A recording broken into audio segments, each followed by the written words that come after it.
నాయన దాటిపోమాకయ్యా, దాటిపోమాకయ్యా.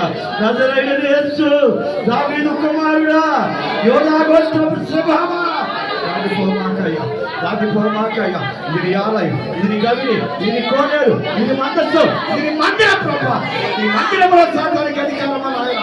దాన్ని యేసు నామములో బంధిస్తున్నాను నాయన. యేసు నామములో బంధిస్తున్నా, యేసు నామములో దీన్ని బంధిస్తున్నా, యేసు నామములో దీన్ని బంధిస్తున్నా. మీరు వీటిని బంధిస్తారో పరలోకమును బంధింపమంటాను. యేసు నామములో దీన్ని బంధిస్తున్నాను, యేసు నామములో దీన్ని బంధిస్తున్నాను, యేసు నామములో దీనికి విడుదల ప్రకటిస్తున్నాను. మరి అన్నటికీ ఈ బిడ్డలోనికి నాయన ఆ చీకటి రాకుండా నాజరేయుడైన యేసు శక్తి కలిగిన నామములో పరిశుద్ధాత్మతో ఈ బిడ్డ నింపబడును, పరిశుద్ధాత్మతో నింపబడును, పరిశుద్ధాత్మ అగ్నితో ఈ బిడ్డ నింపబడును, పరిశుద్ధాత్మ అగ్నితో ఈ బిడ్డ నింపబడును. రగిలించి మండించినందుకు స్తోత్రాలు తెలుస్తూ వాటి మా ఘనత ప్రభావాలు మీకు ఆరోపిస్తూ